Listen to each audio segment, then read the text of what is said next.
দর্শক, রাজধানী এভারকেয়ার হাসপাতালের সামনেই আছেন আমাদের বিশেষ প্রতিনিধি আহমেদ সরওয়ার। সরাসরি যুক্ত হচ্ছে তার সঙ্গে। সরওয়ার, বেগম জিয়ার চিকিৎসার বিশেষ সর্বশেষ তথ্য, তাছাড়া এয়ার অ্যাম্বুলেন্স আসা সহ সার্বিক বিষয়ে কি তথ্য আছে আপনার কাছে জানাবেন। আমরা আসলে বেগম খালেদা জিয়ার সর্বশেষ অবস্থার জন্যই অপেক্ষা করছি, কারণ প্রেস উইং থেকে বলা হয়েছিল 3:15টার সময় তার ব্যক্তিগত চিকিৎসক এবং বিএনপি স্থায়ী কমিটির সদস্য ডক্টর AZM জাহিদ হোসেন গণমাধ্যমের সামনে খালেদা জিয়ার শারীরিক অবস্থার সর্বশেষ পরিস্থিতি নিয়ে ব্রিফ করবেন। তো 3:15 থেকে আমরা অপেক্ষা করছি, কিন্তু 3:20 সাড়ে 3টার দিকে বিএনপি চেয়ারপারসন বেগম খালেদা জিয়ার পুত্রবধূ এবং ভারপ্রাপ্ত চেয়ারম্যান তারেক রহমানের স্ত্রী ডক্টর জুবাইদা রহমান এই এভারকেয়ার হাসপাতালে প্রবেশ করেছেন। আমরা ধারণা করছি তার সাথে আলাপ করেই হয়তো কিছুক্ষণের মধ্যেই ডক্টর AZM জাহিদ হোসেন গণমাধ্যমের সামনে আমরা কথা বলবেন। আমরা সবাই মোটামুটি প্রস্তুত আছি। আর আপনি যদি দেখেন অবস্থা, দেখবেন যে সবাই আসলে আমরা একেবারে অ্যালার্ট হয়ে আছি। হয়তো কিছুক্ষণের মধ্যেই আমরা আশা করছি যে ডক্টর AZM জাহিদ হোসেন আমাদের সামনে আসবেন এবং গণমাধ্যমে খালেদা জিয়ার সর্বশেষ পরিস্থিতি বর্ণনা করবেন। এই আমরা দেখতে পাচ্ছি যে ডক্টর AZM জাহিদ হোসেন এভারকেয়ার হাসপাতাল থেকে বের হয়েছেন, তিনি আসছেন। এই কিছুক্ষণের মধ্যেই তিনি আমাদের সাথে কথা বলবেন। আমরা আশা করছি রেজাউল, আমরা আশা করছি যে এর মধ্যেই ডক্টর জাহিদ হোসেন এই আসছে, এখনই উনি আমাদের সামনে ব্রিফ করবেন। আপনি যদি লাইভে থাকেন তাহলে আমরা সরাসরি আপনাদেরকে এই ব্রিফটা দেখাতে পারবো, আপনি যদি আমাদের করেন। তো এই হচ্ছে, আমরা অপেক্ষা করছিলাম এতক্ষণ, এই অপেক্ষার বাদ ভাঙলো, এখন অপেক্ষার প্রহর শেষ হলো, এখনই ডক্টর জাহিদ হোসেন ব্রিফ করবেন। বিসমিল্লাহির রহমানির রহিম। উপস্থিত সাংবাদিক ভাই ও বোনেরা, আসসালামু আলাইকুম। বাংলাদেশ জাতীয়তাবাদী দলের চেয়ারপারসন দেশনেত্রী বেগম খালেদা জিয়া অসুস্থ অবস্থায় এভারকেয়ার হসপিটালে চিকিৎসাধীন আছেন গত 23শে নভেম্বর দিবাগত রাত্র থেকে। আজ 6ই ডিসেম্বর। আমরা ওই দিন প্রেস ব্রিফিংয়ে আপনাদেরকে বলেছিলাম যে মেডিকেল বোর্ডের পরামর্শক্রমে আমরা হয়তো ওনাকে দেশের বাইরে নিয়ে যাওয়ার জন্য সর্বোচ্চ পর্যায়ের চেষ্টা অব্যাহত রেখেছিলাম, কিন্তু ওনার যে এয়ার অ্যাম্বুলেন্স, যেটি কাতার আমিরের পাঠানোর জন্য যিনি উদ্যোগ নিয়েছেন, সেই এয়ার অ্যাম্বুলেন্সের কারিগরি ত্রুটির কারণে ওটাও যেমন আসতে পারে না, এটা সত্যি কথা। অন্যদিকে মেডিকেল বোর্ডের সদস্যগণ জরুরিভাবে মেডিকেল বোর্ডের সভা করে এবং একসাথে বসে সিদ্ধান্ত নিয়েছিল যে ওই মুহূর্তে ওনার ফ্লাই করার সঠিক হবে না। সেজন্যই আমরা ওনার যে বিদেশ নেওয়ার যে বিষয়টি, সেটি কিছুটা বিলম্বিত হচ্ছে এবং ভবিষ্যতে হয়তো শারীরিক অবস্থাই বলে দিবে যে ওনাকে কখন বিদেশে চিকিৎসার জন্য নিয়ে যাবে অথবা নিয়ে যাওয়া হবে। কাজেই এখন আমাদের মেডিকেল অ্যাম্বুলেন্স সবসময়ই প্রস্তুত আছে, কিন্তু প্রস্তুত থাকলেও সর্বোচ্চ পর্যায়ে দেশনেত্রী বেগম খালেদা জিয়ার সুচিকিৎসা এবং ওনার সেফটি অ্যান্ড সিকিউরিটি অর্থাৎ চিকিৎসাগত দিক থেকে এইটি অত্যন্ত প্রাধান্য পাচ্ছে সর্বত্রই।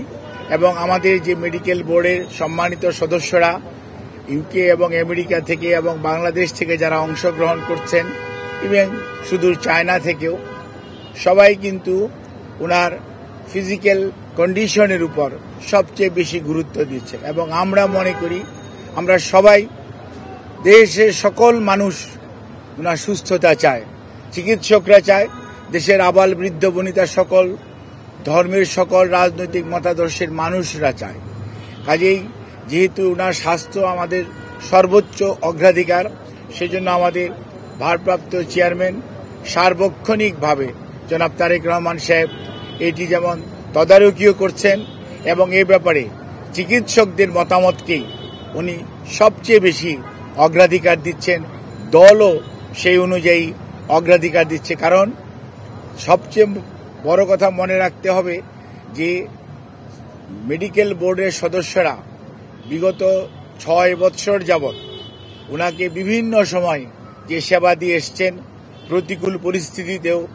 আজকে হয়তো পরিস্থিতি কিছুটা বদলেছে, কিন্তু আপনারা সবাই সাক্ষী কি অবস্থার মধ্যে দিয়ে আমাদেরকে বিগত 6টি বৎসর পার করতে হয়েছে। কাজে এই অবস্থার মধ্যে মেডিকেল বোর্ডের সদস্যরা অত্যন্ত দৃঢ়তার সঙ্গে এবং অত্যন্ত professionally they are handling the matter.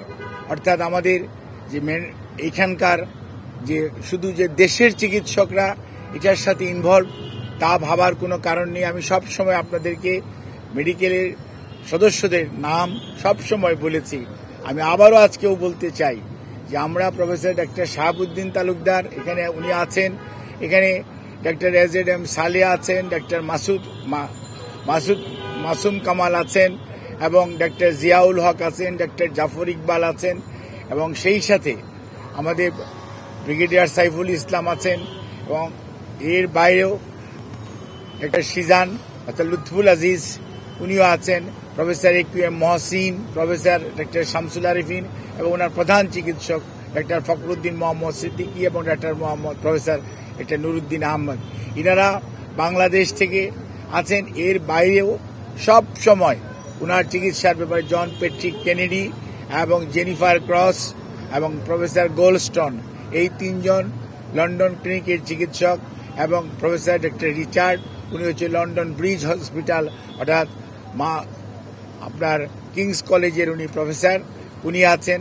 Shakil Farid পেপোয়ার Cambridge যে কার্ডিওলজি সেন্টার সেইটার সাথে জড়িত আছে, এবং প্রফেসর গার্বি উনি হচ্ছেন একজন আপনার কার্ডিওলজিস্ট যিনি ভ্যালভুলার হার্ট ডিজিজ হ্যান্ডেল করেন, উনি এটার সাথে সম্পৃক্ত আছেন। এবং ইউএসএ থেকে প্রফেসর হাবিবুর রহমান লুলু এবং professor John Hamilton, professor doctor Hamid Rao, professor doctor Rafiquddin Ahmed, professor doctor Jarjis, ইনারা কিন্তু ওনার চিকিৎসার সাথে সম্পৃক্ত আছেন। কাজেই সব সময় এই চিকিৎসার সমন্বয়ের জন্য ডক্টর জুবাইদা রহমান উনি আগে লন্ডনে ছিলেন, গতকালকে উনি এসছেন, এবং উনিও সার্বক্ষণিকভাবে এই চিকিৎসা মেডিকেল বোর্ডের সকাল বিকাল যে মেডিকেল বোর্ড বসে পরামর্শ করে সেই সমস্ত বিষয়ে উনি অংশগ্রহণ করেন, এবং সার্বিকভাবে ওনার পরিবারের সদস্যদের মধ্যে বিশেষ করে সৈয়দ আশামেলা রহমান এবং শামীম ইস্কান্দার সাহেব সহ পরিবারের সদস্যরাও এই মেডিকেল বোর্ডের সভা বসার পরবর্তীতে তাদেরকেও এবং আমাদের ভারপ্রাপ্ত চেয়ারম্যান জনাব তারেক রহমান সাহেবকে, আমাদের দলের মহাসচিব মির্জা ফখরুল ইসলাম আলমগীর সহ দলের সর্বোচ্চ পর্যায়ে নেতৃবৃন্দকে যথাযথভাবে অবহিত করে রাখা হয়েছে। কাজে ওনার চিকিৎসার ব্যাপারে বিভিন্ন ধরনের সোশ্যাল মিডিয়াতে, আমি তো সোশ্যাল মিডিয়া দেখার সুযোগ হয় না, আমি দেখিও না, কিন্তু কোনো সময় অনেক গুজব শোনা যাচ্ছে বা অনেকে বেড়ায়। আমি সবাইকে অনুরোধ করব, দয়া করে দেশনেত্রীর এর প্রতি যদি আপনাদের শ্রদ্ধা এবং ভালোবাসার নিদর্শন স্বরূপ বিনীতভাবে অনুরোধ করব, আপনারা দয়া করে যে শর্ট ফ্যাক্ট এটার বাইরে কেউ গুজব ছড়িয়ে মানুষকে দয়া করে বিভ্রান্ত করবেন না, এবং শুধুমাত্র আল্লাহ রাব্বুল আলামিনের কাছে দোয়া করেন আল্লাহর অশেষ সহমতে সব সময় উনি এসছেও প্রতিকূল অবস্থা থেকে আল্লাহ উনাকে সুস্থ করেছেন। আপনাদের সবার দোয়ায় আমরাও এবার এবং মেডিকেল বোর্ড অত্যন্ত আশাবাদী যে এবারও ওনার যে শারীরিক জটিলতা এটা থেকে আপনাদের দোয়া এবং আল্লাহর অশেষ মেহেরবানিতে ইনশাআল্লাহ দেশনেত্রী বেগম খালেদা জিয়া সুস্থ হবেন। আর বিদেশে যাওয়ার ব্যাপারে আমাদের সর্বোচ্চ প্রস্তুতি রয়েছে। যখনই ওনাকে বিদেশ নেওয়ার জন্য মেডিকেল বোর্ড যথোপযুক্তভাবে তৈরি মনে করবেন, শারীরিকভাবে মনে হবে যে ওনাকে সেফলি ট্রান্সফার করা যাবে, কারণ মনে রাখতে হবে 12 থেকে 14 ঘন্টা যখন আপনি এয়ার ফ্লাই করবেন তখন যে হাই অল্টিটিউডে মানুষের শারীরিক যে পরিবর্তন হয় সেটির সাথে খাপ খাওয়ানো একজন অসুস্থ মানুষের পক্ষে সব সময় সম্ভব হয় না। কাজে এই জিনিসটি খেয়াল রেখে আপনারা দয়া করে বিভ্রান্ত হবেন না, দয়া করে কেউ বিভ্রান্তি ছড়ানোর চেষ্টা করবেন না। সর্বোচ্চ পর্যায়ে কাতার গভর্নমেন্ট এবং আমাদের যে অন্তর্বর্তীকালীন সরকার সর্বোচ্চ পর্যায়ে সহযোগিতা আমাদেরকে করছেন, এবং তারা ওনার বিদেশে নেওয়ার ব্যাপারে ওনাদের যে সহযোগিতা অব্যাহত রেখেছেন। বাট ওনার শারীরিক সুস্থতা এবং চিকিৎসা মেডিকেল বোর্ডের যখন পরামর্শ হবে তখনই ইনশাআল্লাহ ওনাকে বিদেশে নিয়ে যাওয়ার হবে। তবে সবার আগে মনে রাখতে হবে ওনার চিকিৎসাটাই সর্বোচ্চ প্রাধান্য পাবে। সেই জন্যই ওনাকে চিকিৎসার জন্যই এখানকার হাসপাতালের কর্তৃপক্ষ এবং সেই সাথে কর্মরত সকল পর্যায়ের স্টাফস যারা ওনার চিকিৎসার সাথে সম্পৃক্ত, যারা চিকিৎসার সাথে সম্পৃক্ত না, সবাই সহযোগিতা করছেন। সর্বোচ্চ পর্যায়ে হাসপাতালে ভর্তিকৃত অনেক রোগী এবং রোগীর আত্মীয় স্বজন আমাদের অনেক আবেগপ্রবণ আমাদের সহকর্মীদের কারণে হয়তো অনেকভাবে বাধাগ্রস্ত হচ্ছেন। সেজন্য আমরা আপনাদের কাছে যারা একটু মনে কষ্ট পাচ্ছেন তাদের কাছে আমরা ক্ষমা প্রার্থী, আপনাদের সহযোগিতা চাই এবং সর্বোচ্চ পর্যায়ে আপনাদের সহযোগিতা ছাড়া আমরা সত্যিকার অর্থে ওনার চিকিৎসা কার্যক্রম অব্যাহত রাখা কষ্ট হবে। এই কথা বলি আমি আমার বক্তব্য শেষ করছি। দর্শক, রাজধানীর এভারকেয়ার হাসপাতালের সামনে থেকে ব্রিফ করছিলেন বেগম খালেদা জিয়ার শারীরিক অবস্থার এই মুহূর্তে পরিস্থিতি, সবকিছু নিয়ে সার্বিক পরিস্থিতি জানাচ্ছিলেন খালেদা জিয়ার ব্যক্তিগত চিকিৎসক ডাক্তার AZM জাহিদ হোসেন।